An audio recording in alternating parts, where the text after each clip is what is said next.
on the UI talk, the main thing that's actually annoying me is we're back to Spotify again, and they've added unnecessary curves to every single corner, and I hate it because it wastes space. Same with Pinterest when they did the app design. They have these random just curves in the corner, and it's so annoying. I hate it. Look, all you can bank on is that people will get bored and it will change again very soon. That's true. I remember when, was it iOS 7 when they went to that completely flat design, and I hated it. I liked the old, what they called skeuomorphic designs. I liked them. They made sense to me.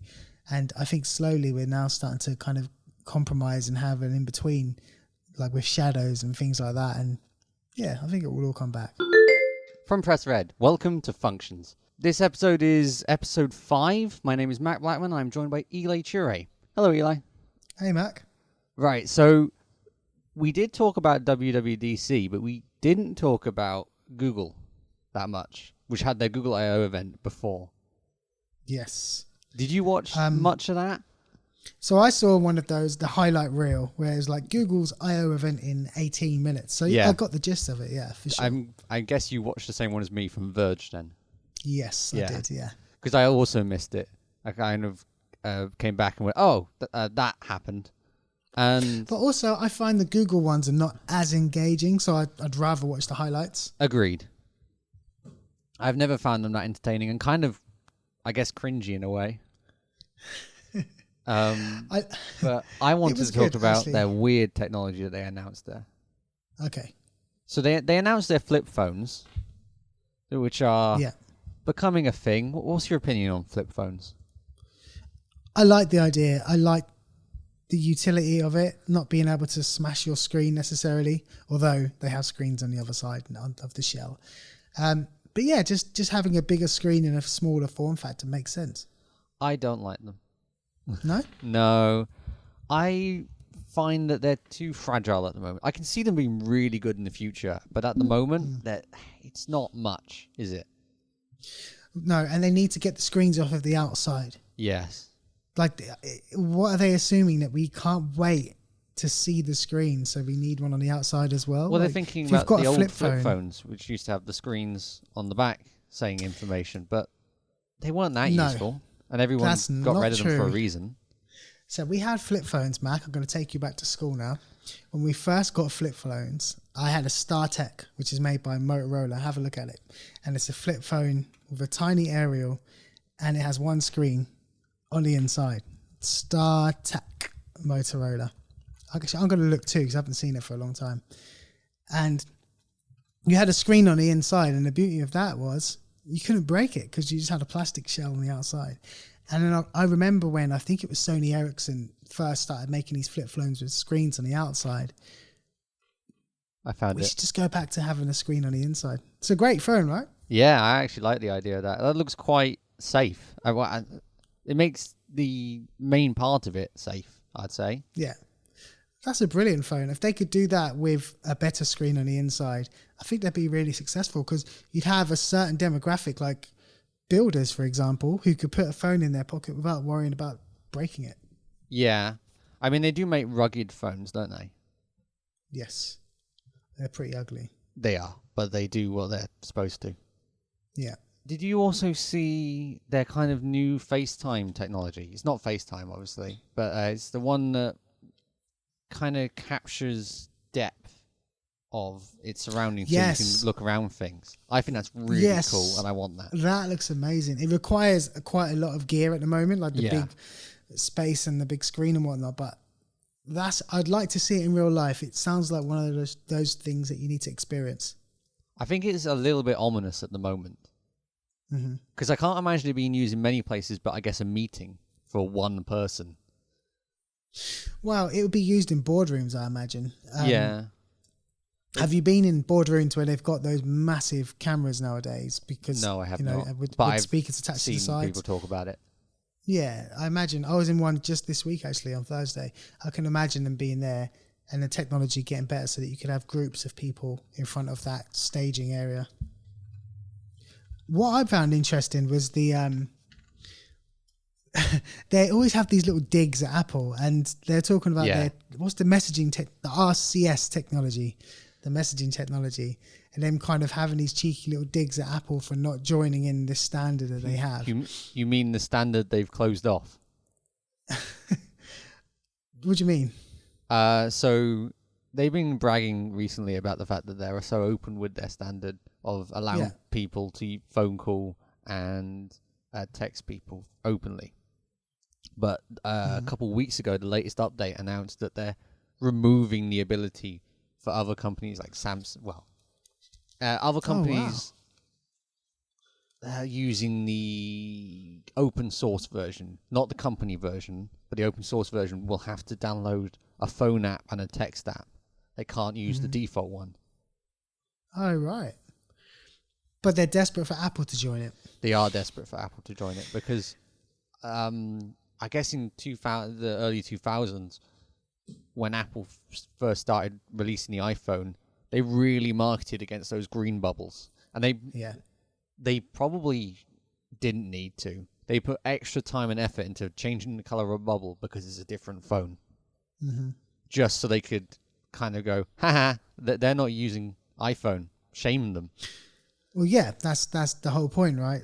Apple doesn't like to play fair or nicely with anybody else, but it kind of works because it gives people that superiority, doesn't it? I've got a blue bubble.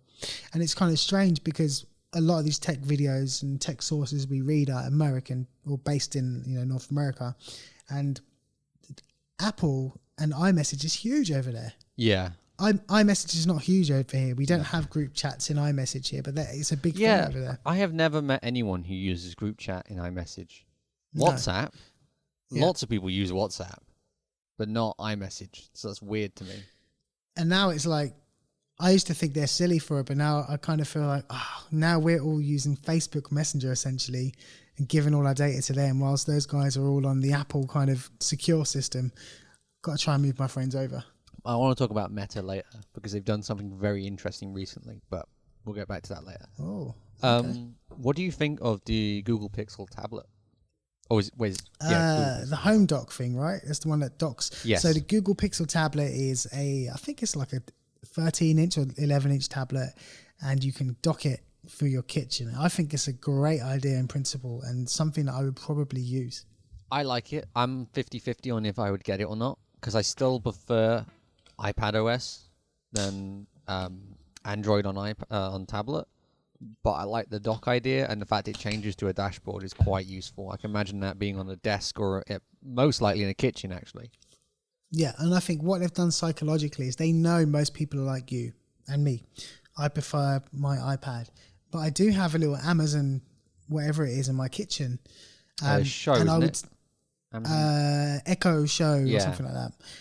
Echo Show 8. And I compare that more directly with the Amazon Echo Show than an iPad. So I'd be thinking about replacing my Echo rather than the iPad with it.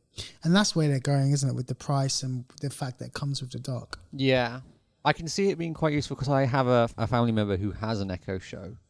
I can see this being useful to have both tasks of being an tablet and a dashboard kind of thing. Does it have their Google Assistant built in? No, yes, Google. Sorry. Shut up, Google. Wow, which voice is that? It sounds really assertive.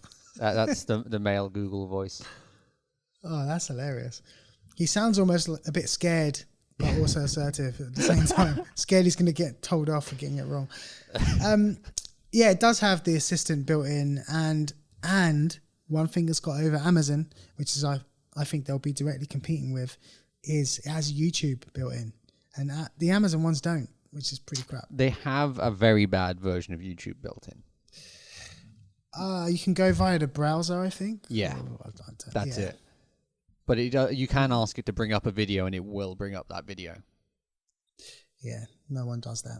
The very big difference between Apple and Google's event is they focused a lot on AI during this whole event, didn't they? Yeah, but that's where they feel they can really lead, and it is where it's going next. And I guess for a software company, Apple's not really a software company. No, it's true. For a software company, you need to be seen at least to be kind of leading in that realm, don't you? I signed up for one of their I think it's called the AI Kitchen or something. As soon as Ooh, they what's that? announced it, I think I've talked to you about it before, but it's just an area where they will send all of their AI tools once they're ready. So I get them Okay. first. At the moment, they've got Music LM, which generates bad sounding music because they have to make it bad sounding so people can't use it. Okay. But it does work, and it's really creepy that it does work. Actually, on the, I guess that's a perfect segue to what we can talk about next. Your favorite subject, Spotify's new DJ What? mode. Listen, okay, let me clarify for the listeners. I'm a big supporter of pushing things forward with ML and AI, but when it starts to touch home with music, I get a bit funny. I'm a DJ. That's one of my many things I do. And I really value the 20 plus years of experience of reading the crowd and being able to really turn a night around. And I'm just really worried that, like most things, AI is going to pick it up in seconds and do it better than me. And I'm a bit scared. So, I am also scared in that music area because it's an area that I'm very much fond of. And I did do DJing, but I gave it up. Okay. Thanks to high school absolutely ruining that for me. Really? But yeah. As soon as I did high school, I got picked on it for doing DJing and making music. So I stopped doing it entirely, and I don't do it anymore. Wow. Times have changed. The only time I ever did it was to get out of doing sports day because I hated it so much. I would DJ to get out of sports day. I will say though, with the Spotify thing, I've been using it a lot recently. Yeah. Because it's just good to stick on in the background, and does these selections of music that I may like, but it's not the best. Your music? It is not. Does it know? It knows. Does it kind of get you in terms of your mood or the time of day, or how does it work? So it uses your past liked music to determine what music you would like to listen to. That's for its past ones, because it has kind of multiple different modes. It has suggestion mode, play something that you haven't listened to for a while, and something you're listening to at the moment. Those are the kind of 3 different modes it goes through. Okay. And the mode that I kind of taught it to play the most is what I'm currently listening to, and something I would want it to recommend to me. Because when it goes into my archives of what I've listened to way in the past, I've forgotten how long I've had a Spotify account and how much my taste has changed since that point. And I don't agree with it at all anymore. Yeah, but you did like it once, so something inside you must still like it now, surely. I don't think there's a single part of me that likes dubstep anymore.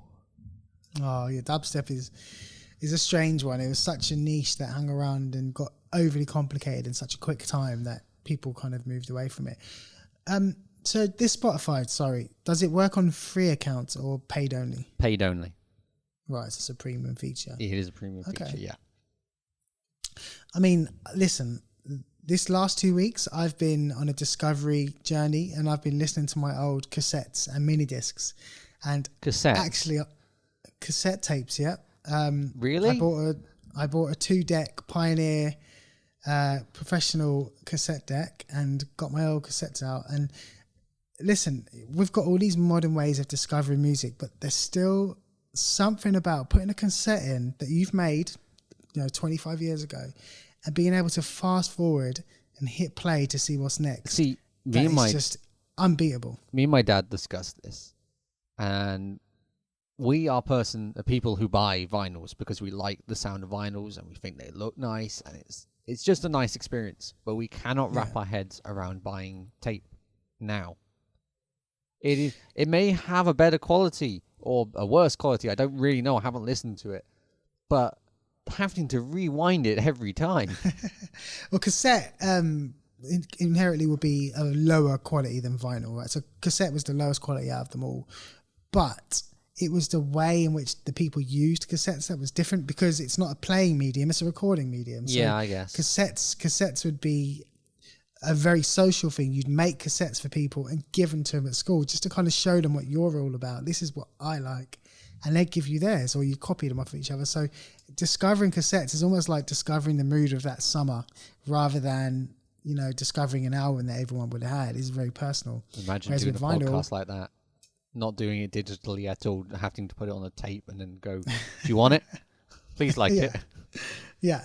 Please copy it and then give it back to me afterwards. That would be the thing we do. So if I had some of my cassettes I've actually got now that are what we used to call tape packs, and the quality is really rubbish. And I'm thinking, why is it so bad? But it's because it's a copy of a copy of a copy of a copy. And there's a natural kind of degrading as you process these recordings. Yeah. But anyway, the new version is called Playlists, I guess, on Spotify, Apple Music, but still not quite the same because anybody can have any song in a playlist, whereas with cassette, I might have some songs that there's no way you can get hold of those songs, and vice versa.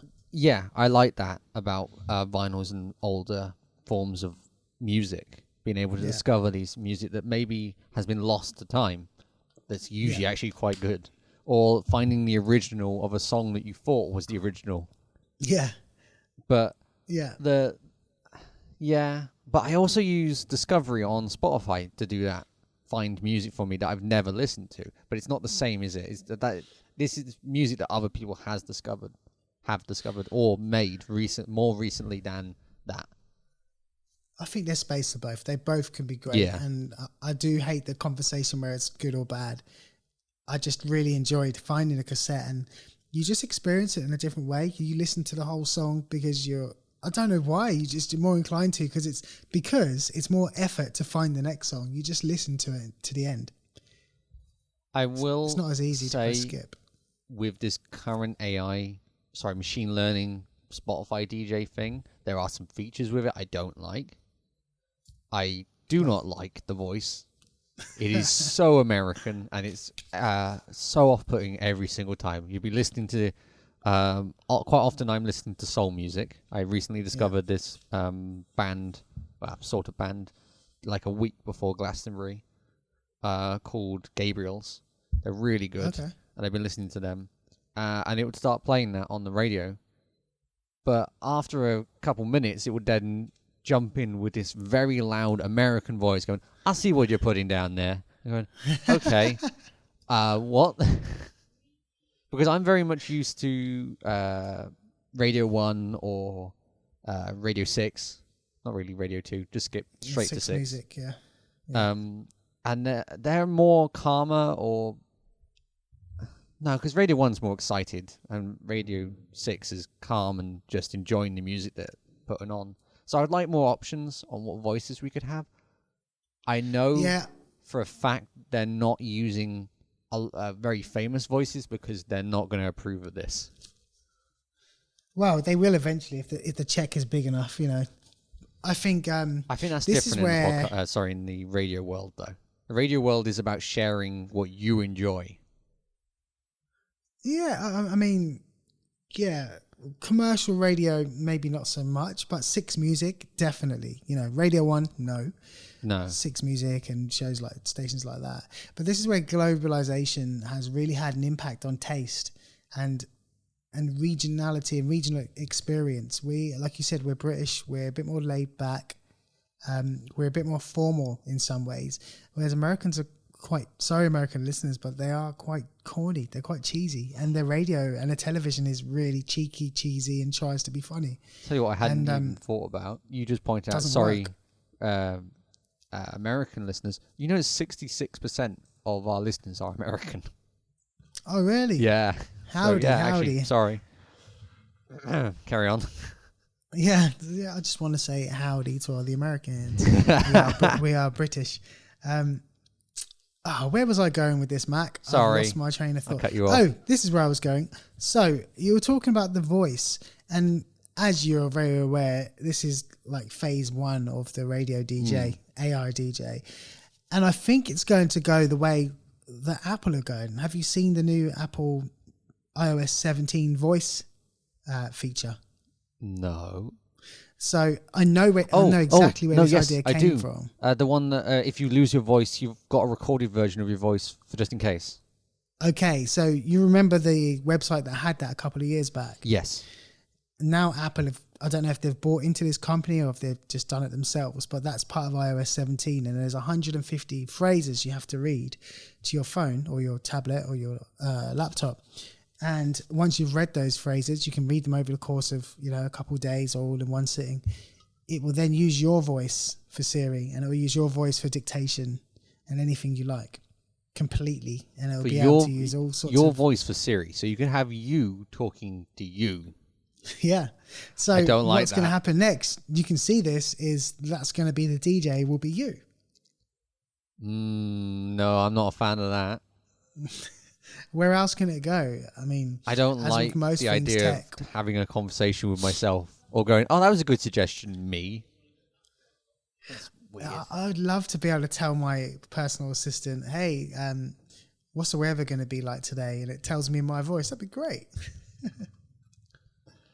I would like sat nav to tell me where to go in my voice. I would like, I'm trying to think of the voices. I would like Annie Mac. Because that would bring back memories. Because I pretty much listened to Annie Mac throughout the entire time I listened to radio. And Craig Charles would be good voices for it. But I don't think either of them would do it. I mean, but people who imitate them would, impersonate them would, they'd sell it. Yeah. I mean, Annie Mac retired from radio. Right, but not from money. No, I don't know. She does a podcast now, actually. There you go. So she still likes money. I remember when TomTom sat navs became popular, like 2000.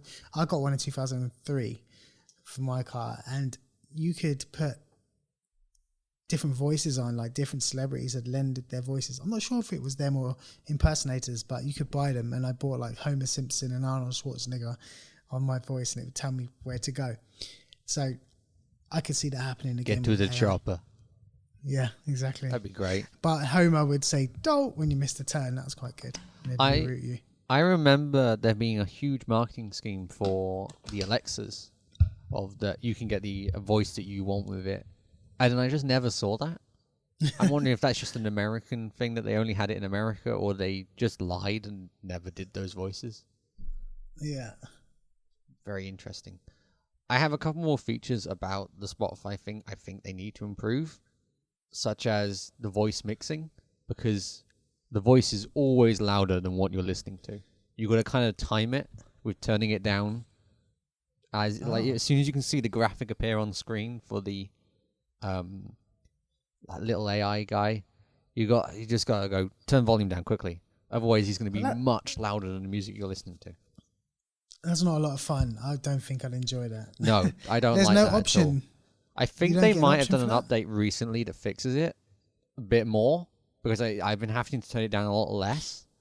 But I would still like it to be an option that you could control its volume separately, so you can choose what volume you'd like it to be. Yeah, that's interesting. They haven't got that right, because I've been looking for new gear lately, audio gear, and what I'm noticing a trend. Podcasting has changed audio interfaces, I think, forever. So a lot of professional audio interfaces for music have started to include these kind of podcast features, even though they're music type interfaces. Audient do one now with loopback, for example, but they've also got this auto gain feature, so you don't even have to set your gains anymore. It's using some type of learning to determine what a correct level is for this type of recording. And I'm surprised that's not included in something like Spotify. Yeah. Yeah, as I say, very soon you're not going to have had any experience or any skills to be able to make a great recording. And I don't know if I'm happy about that or not. I'm not happy about that. No. It does open it up more. Like, YouTube pretty much opened up content creation to everyone, didn't it? But you still had to put some effort into it. And the more and more they make this easier, the more and more we're going to get tons of people signing up. But that's going to hide the people who actually put the time and effort on things. This is why I don't like TikTok, because TikTok, people go on, they do something to a song and get tons of views. And that's it. Yeah. Meanwhile, back on YouTube, you have to keep a recurring system, got to keep it going to get money and get monetized for anything you do. Yeah, and I guess the content does matter, and what you create does matter. But what I would argue is that TikTok success for most people is short-lived, whereas if you build up something on a platform like Vimeo or YouTube, you're more likely to have sustained success. You There might was- not ever reach the peaks of a TikToker, but it will sustain. There was a bit of a scare beginning of last month-ish. I don't remember if I mentioned this in the last podcast episode, but YouTube was going to stop doing YouTube Shorts. But So not working out. before anything else like this spreads anywhere, I only ever read one article on it, and we've gone past the date. So it made me panic, and then nothing's happened. So either that article's wrong, or YouTube changed their mind. Right, okay. Yeah, I'd check your source on that one. Yeah. But it wouldn't surprise me because Google have been known to switch things off because it wasn't working out as they thought. And, as a knock-on effect, lots of people lose their jobs. But that's the kind of thing they do. I was a huge hater of that type of content, though, until I tried it on YouTube. And when it started picking up on views much faster than the rest of my videos, and it actually diverted the traffic towards my channel, it's probably the reason why that video got 1,000 views, is because of the shorts and people getting directed to my channel. So I like shorts now. They help me. Well, essentially they're trailers, aren't they? They're I've been previews. treating them like trailers. That does also remind me, halfway through this recording, in a couple minutes, I upload a video. Forgot about that. Okay. I got the review of the Nothing phone, and I've been absolutely anxious about it because I want it to get the same amount of views, just to put the time and effort into it, make it feel worth it. Although I'm not happy with how it came out, but we'll get back to that some other day. Cool. I have one more thing about the Spotify thing is I think it needs a control panel between each. Every time that the voice comes on, I think instead of having this graphic of the voice, it needs to be smaller and it has to have controls underneath. Because I'd like it to have a rating system for what you just listened to per section, and a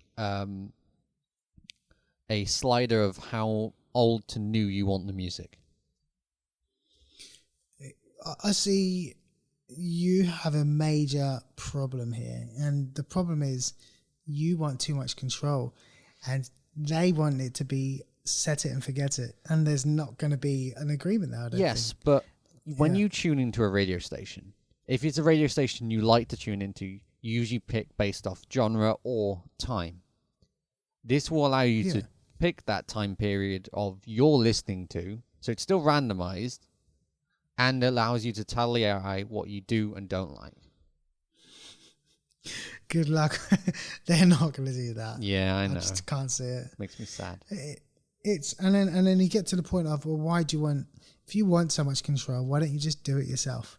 And there's that kind of threshold I think you're crossing there. You want kind of partially AI and partially manual. I wanted to talk about Twitter, but I don't think we're going to have enough time. So I'll have a brief little annoyance of I hate Twitter again. Yeah, I think everyone does. Isn't it the character limiting? No, the views, you got 600 you can view a day, tweets. So they've limited how many times you can tweet in a day, and they've limited how many kind of pings you can get a day. So that's how many, like with the Reddit thing, that they're limiting how many pings a SDK can get. With this, it's limiting how many pings the user can get. Yeah. Which has been incredibly annoying, and I think I've left it. I only went back to Twitter. So a couple months ago, I said I was going to leave Twitter, and then I went. Where did you go? Back. Blue Sky? I did not go to Blue Sky, but I'm signed up for that so many times. I still haven't got on. Okay. Because I'm desperately trying to get onto it. About the day that I first saw it come up as an article, I signed up for it, and that was about 2 months ago, and I still haven't got it. I'm annoyed. Oh. But so a couple months ago, I made a Mastodon account saying I'm leaving Twitter and I'm staying on Mastodon. But the problem is I was still getting some of my views from Twitter to YouTube. So I had to kind of go back to advertise stuff, and then you get hooked back in, and you're doing the exact same thing again. But if I can't physically look at the content I want to, and that's primarily product releases and new bits of technology, because that's what I'm like. I like following news. I'm not going to use the platform that blocks me from using what I want it to use it for. Yeah, and I think the whole kind of digital world has got to be in their bonnet about this as well. And I think something new will have to emerge that people gravitate towards. There was an article I read afterwards that was very interesting. Of the timing of this is with an article that came out in 2018, where Google and Twitter signed an agreement that they would use Google servers for half the work of Twitter. And Right. the day that this announcement of how many pings you got, I think was the 1st of this month. So, Okay. that agreement ran out the 30th last month. Ah, right. Okay. So now they're kind of struggling basically for space. Yes. Which is very interesting. Hmm. I do think many people are going to be leaving, and they actually closed off at the moment tickets to getting into Blue Sky. But pretty much the biggest hashtag at the moment on Twitter is Blue Sky tickets. Because they're just sending tickets out, and many people are trying to get in as possible, including me, Yeah. but I've missed them all. But that's my little Twitter Okay. rant. Because we should probably get on to the main two topics, because this was the intro, and it's been 30 minutes. Wow. I know. Got a lot to talk about. WWDC follow-up. Is there any parts of this that you want to go into? Because these are all notes that I made, but I hardly ever ask you any notes have you got. Well, in terms of follow-up, I've just been watching the beta releases or the beta releases of iOS 17. I think that most interests me. In terms of the M2 stuff, the M2 MacBook Air, again, that's still on my list of things to buy, but I don't really have many other thoughts about it, really. I'm not buying the headset. As someone who doesn't own anything Apple anymore, well, I do, but the last thing I own is from 2015, so hey, or maybe In 2016. tech years, ancient, yeah. I've been focusing a lot on Vision Pro, and I'm fascinated by it. I've been listening to podcasts about it, reading about it, but the thing I'm most fascinated by is the UI and how it's going to work. I watched the developer conference afterwards, which I've forgotten the name of now, which I don't usually watch, and all of the it's all going to work. And it's very interesting because we've got multiple different ways an app can run. You've got the window one, which is just a basic flat window, possibly with some 3D stuff on it. And then you've got volume, which is fully 3D apps that you can use within a box that you've set. And you go around and you can move stuff in it. Or you can combine them together. Or you can just have an item that moves around. Okay. It's all very interesting, but the most interesting is how developers are using it at the moment and planning for it, because the SDK came out last week or the week before, and I've just been following people on Twitter, surprisingly, looking at what they have been working on. I thought that Apple had made developers not promise, but maybe sign something to say they can't show screenshots of what they're making. I didn't hear that.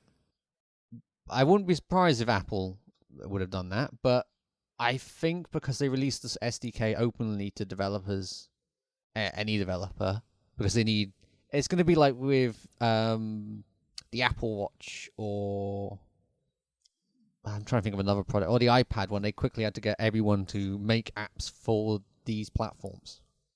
Yeah. Like Apple Silicon, they done that. It gave everyone a kind of little test device, didn't they? And, yeah.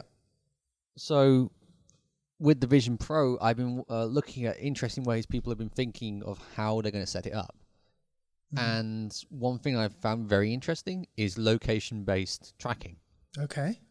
What I didn't know with Vision Pro is that you can set up a location with these apps that will always open when you're there.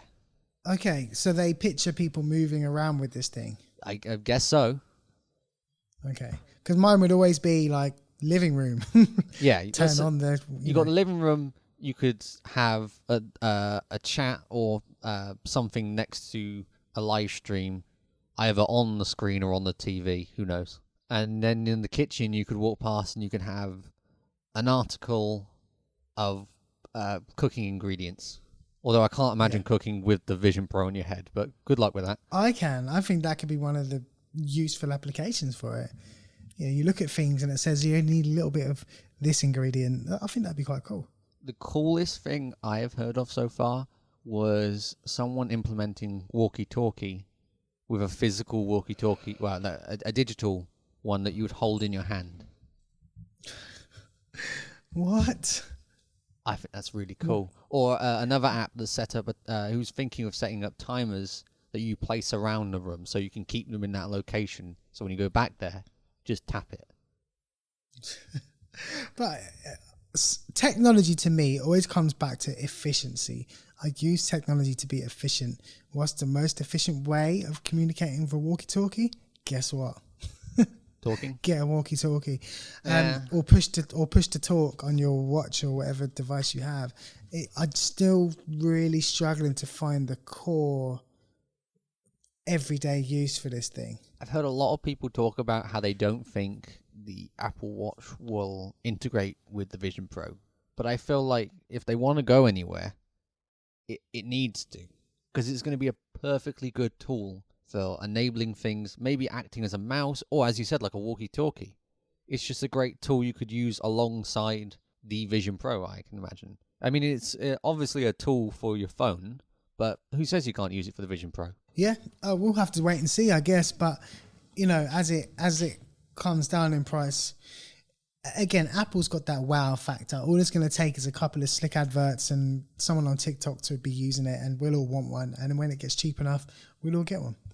I have also been looking at how Apple have designed their UI, because along with the SDK, they released pretty much just a version of the Vision Pro that you can just mess around with. Okay. And I don't like it. I don't like their UI. They seem to have hidden some bits, like the volume adjuster or the guest mode button. What's that called? That's the control panel. I don't like where the control panel is. Yeah. It's on the top. So you look up and it's there, right? I don't like it. But it's these things, they're fluid. They're not releasing it for a year, are they? That's true. We'll see. We'll see what happens. Do you remember iOS? I remember when I got the very first iPhone in January of 2008. Got it imported from America, and the iOS was just static. It didn't do anything, but at the time it was great. That it will evolve. It's version 1. Yeah. I just feel like the control panel should actually be at the bottom, near that bar that you move. If you just off-centered the bar and put that control panel next to it, the little control panel button next to it, it would be nice. Yeah. Kind of like how they've done with VR in Steam and Oculus. They have all the buttons that you need at the bottom-ish. So it's not that far to reach, because don't forget that it's both eye and hand contact. Yeah. And both of those are going to be easy to remember, especially with your hand. That's going to be easy to reach out because it's got multiple different ways of input. It's got touch, eye, mouse, cursor thingy, and what was the other one? Oh, actual voice. Controllers, and voice. Yeah, so that's 4 different ways. Mm-hmm. You sound like you really want this Apple headset. Are you planning on getting it? I can't get it. It's £1,000. More than that. It's 3,500. Yeah, I can't say I would buy that. Plus, I'd have to buy some sort of other Apple stuff to set it up, wouldn't I? That's the problem with Apple. No, it's independent. You can't just go one Apple thing and not the other.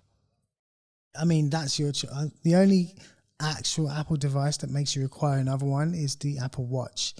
It used to be I remember when the iPod first came out, and you had to have a Mac for it to work because it was FireWire. But this one apparently the headset's going to be independent, have its own OS, and you won't need to. So you don't need to set it up with your phone? No, it will just be completely independent.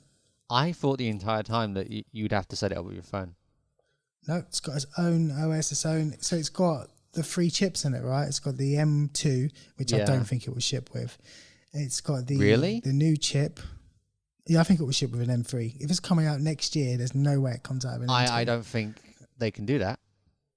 Why not? That will mess up all of their currently like planned stuff. They have made an entire design around the M2. If they suddenly change the processor without changing the rest of it, who knows what can go wrong? Plus, they've actually showed it in the design. I feel like it would be a waste of time and pointless to put the M3 in. Put the M3 in the next version. Or, if it takes so long, put it in the M4 in it. I don't think you need to put the M3 in it. Well, we'll have to see, won't we? We'll see. Yeah, I can be wrong next year when they announce it again. I want to talk about a hobby of mine. And this is kind of in the WWDC and an excuse for me to fit some other stuff in. A side hobby of mine is I like UI design, and that's a very nerdy thing to say, but I generally find it entertaining to try and make the most ergonomic and easy to use designs.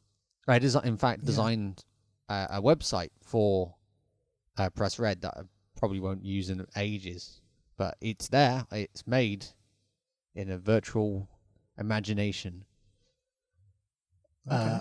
But I don't like the Apple's UI that much either, because I have for which device? I have a main bone to pick with it. I don't like curves. Okay, what, in a UI? I don't like curves in the UI. It's a waste of space. I think small amounts of curves is okay, but when you especially with app icons, that really peeves me off.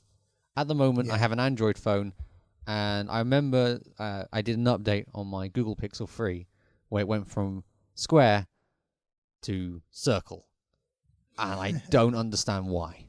It, in fact, cuts off the icons most of the time, and I just hate curved, circular icons.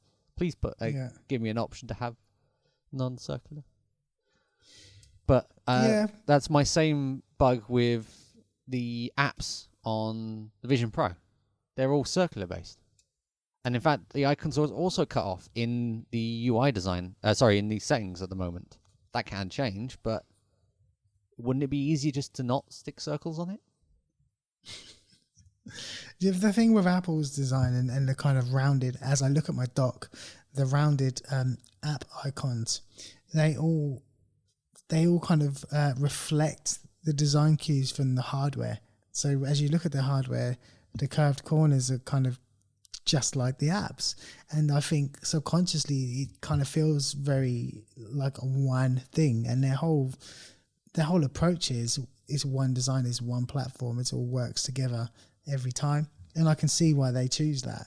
And with Android, it's a bit different, isn't it? You know, your hardware never reflects what your software does. And unless you've got one of these... what are they called? The Android phones, the Google phones, with the tensor chips in them. So, yeah. I would say out of my favorite virtual UIs at the moment, it's the Steam one, because I'm such a fan of Steam, but really because they don't use that many curves on it. On the UI talk, the main thing that's actually annoying me is we're back to Spotify again, and they've added unnecessary curves to every single corner, and I hate it because it wastes space. The same with Pinterest. When they did the app design, they have these random just curves in the corner, and it's so annoying. I hate it. Look, all you can bank on is that people will get bored, and it will change again very soon. That's true. I remember when was it iOS 7 when they went to that completely flat design, and I hated it. I liked the old, what they called skeuomorphic designs. I liked them. They made sense to me, and I think slowly we're now starting to kind of compromise and have an in-between, like with shadows and things like that. And yeah, I think it will all come back. I realized recently I might be the only person apart from Johnny Ive who liked iOS 7. Really? I loved iOS 7. Oh, I remember when that update came out, and I was like, it's all flat, it all looks nice. And then I went online and everyone hated it, and I went, I'm alone on this. It was like walking into like a surgeon's kind of tool station or something. It's horrible. I think looking back on it now, I don't like the UI. I prefer the current UI. But I still like that change that they took from that skeuomorphic design before. I was never a Yeah, fan of that. They just went too far in one direction, and I think they've found a happy medium. Let's jump on to topic 2 then, film production. Because I've been paying attention. They had the CineGear 2023 event recently. Oh, really? What's that? So this is the first time I ever heard of it as well. And it's just a convention for all of these cinematographers and people who work in the industry where they announce all of their technology they can use in these films. It's in California or something. Oh, yeah, I just found it. LA. Cool. It is really interesting. And I want you to click the link for the variable density diffusion flag, because it is a diffusion flag that you can adjust the thickness of. Okay. It is amazing. I'd have thought something like that would already exist. Hold on. Diffusion flag. Where's it's called active diffusion from Lumen Oh, Arc. yeah, I see the link. Okay, they're not cheap, I'll give you that, but they are really cool. The fact that they can change the strength of them. I thought it was going to be like an actual kind of analog adjustment where you turn something and it kind of filters it, but it's some kind of digital diffusion. How does that work? So it kind of has the same technology as variable diffusion, where it has kind of slits that it can move those adjustments over to close down how much light gets through, but it also has the technology behind those glass panels that you've seen. I was going to say that, yeah, there's windows. That goes solid and then see-through. It's a combination of all that technology. There's a really good video on it. I'm not giving it justice entirely, but I wanted to bring your awareness to it because I thought you'd find this very interesting. And it makes sense that it'd be shown at something like this expo because, if you're going to spend $2,500, most independent filmmakers would rather just buy a couple of different levels of density than have to, adjust it like that. But if you're on set and time is money, that's going to save time. So I can see that being successful. But it's great. I mean, look at what tech can do now. That's amazing. I also want to talk about a video I watched yesterday. I don't know if you've watched it. It was MKB HD's new video. I watched it because it had the Nothing Phone 2 on it, and that's coming out. Oh, I saw the thumbnail. Yeah, I saw the thumbnail. And I looked at the thumbnail really closely because it's got the backs of both on, and I was struggling to see the difference. There's a couple of gaps in some of the lines, and that was that's pretty much it. And there's a line instead of a dot where they have red pies. But I'm still going to watch that event when it comes out fully because I'm a Nothing Phone user. But yeah. What I really want to talk about, though, surprisingly, isn't that, but it's the XR stage. XR stages have been used in Mandalorian and 1988. Wait, 18. And Thor Love and Thunder. And Thor Love and Thunder, yes. Terribly in Thor Love and Thunder. It is a place I would love to work at, one of these stages. They're amazing, fascinating bits of technology. And this is the first time I have watched someone really explain the technology behind it and the new improvements they've made to it since watching Mandalorian. Because with Mandalorian, because there was there was a documentary I think that came out on Disney Plus when the Mandalorian came out, talking about the technology, and they had some of the people behind the scenes. Yes, there's one particular lady. Yeah, who was talking about it, saying this is the first time kind of post-production is involved in production because they're kind of matching colours and light and stuff. So what's improved? So the really cool thing is that it can shoot with up to 8 cameras. Okay. Which it couldn't do before because it was using one perspective. And it has to track that parallax effect behind it. Yeah. With this new system, though, it uses, we'll go for the simpler version of 2 cameras. At 2 cameras, the screen is 120 frames a second. Right. And so each camera is shooting at 60 frames a second. Yeah. But each camera is on a different time. So one will shoot when the other one isn't. It's like the old VHS system we used to have, right? Where you have progressive scanning and things like that. Yeah. Yeah. So that alternate take. While one is recording from one perspective, changing the background of where it's seeing, and then you've got the other camera shooting from a different perspective, also changing the background of what it's seeing. But for the human eye, you don't see it. Right, okay. So then when it shoots more cameras, it just doubles the frame rate every time? Yes. Or adds another 60 frames on it. The frame rate of the screen, I think, goes up to 280 frames a second. Yeah. While the cameras would have to, if you're doing 8 cameras, you got to put them down to all to 30, and they've all got to be timed correctly. I mean, you've got to be a real shoddy team and planning team and director to have to use 8 cameras to shoot a scene. Yes. You know, you should really be able to shoot a scene with a camera, or if you want coverage, 3 cameras. 8 cameras? Jesus. One thing I've always found interesting about these displays is I much more prefer them to green screens.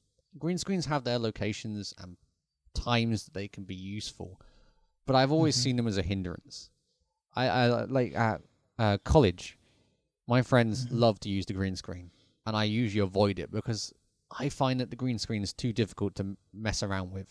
Unless you know what you're doing to key out it exactly so there's no green spill and it looks accurate, don't mess with green screen. Leave it alone. Yeah, the problem with green screen, especially on a low budget level, like you're talking, is the preparation, getting it set up right, getting it lit correctly, getting your distance between subject and background correct, those kind of things, which we don't take the time to do necessarily. This screen fixes those problems, but it costs too much to do that. Yeah. Well, if it's essentially, what we used to do, what the film industry used to do before green screen, which is painting a set. Yeah. And then you sit in that set, but now it's a digital paint. And that's the most simplified way to do it, to explain it, you know. And now the light interacts and the angles interact, and that's the main difference. Whereas green screen was taking a different approach of fill the space later. So now for the performers, for the directors, for people on set, they can all be in the scene, which is great. But I'm telling you, Thor looked terrible. It was horrible. It was the worst. Yeah. It was worse than green screen. I think they leaned on it too much. The new Fall of Love and Thunder was also new technology in that as well. Yeah. To do different times of speed, which was really cool. They had a camera that would shoot these lights from every direction, so they could have changed the timing of the light. Really cool. But you'll have to send me this link if you can to wherever you watched. I'll have to watch that. I can't remember what that is, but I'll have a search for it. I want to mention one more thing. I was going to mention the fact that Marvel's new intro is AI based, but we can leave that for another episode because that's going to take too long, and we need to talk about that in fully depth. Do you know about Marvel's? Do you mean Secret Wars? The Secret Wars AI, yeah. Not Secret Wars. Secret Invasion. Yeah. Have you seen it? I saw the first episode last night. So the intro is AI based. Yes. I loved the intro. We sat down and said, me and my son, like, this is a really good intro. The music, the visuals. There's a really huge controversy on it at the moment because I believe they hired someone to do it and then just did this AI thing instead and then used that. Oh, well, I love it. But I want to talk about, because this isn't really a show stuff. We don't often talk about shows, but I want to recommend a show because it was such a good show to watch. But first, I must check. Do you have Apple TV? I do. Have you watched Silo? No, but I know season 2 just finished. No, season 1. Oh, I'm seeing Silo season 2 reviews popping up. Why am I seeing that? Maybe that's something else. Well, it's announcements that they're going to do a season 2. Okay, haven't seen it yet though. Is it good? It is really good. And I can't say too much without spoiling it because you have to go and watch it. But it messes with your mind a tiny bit. And you spend the entire time trying to piece the puzzle together like watching Lost. Okay, yeah, I liked Lost. So I highly recommend watching it. And I just feel like it hasn't quite got as much of a reach as it possibly could have because it's on Apple TV, which is a great platform. I really like Apple TV. And one day I'll have a full-on discussion about all the streaming services. I don't think that's this podcast because Eli might find that boring. Apple TV is great. It's I think it's doing what it's supposed to do. And luckily for Apple, they're nearly a $3 trillion company, so they can just afford to do it in the way that they want to, and they don't have to kind of sell out as much, and they can stick to what they want. However, they just need to give it away free as an added extra, I think. Why not? Okay, should we call it a day here? I think we went a bit over time for you, but meh. You can check out Eli's work on his YouTube channel at WTKA, or follow me on at MacBlair at mastodonapp.co.uk.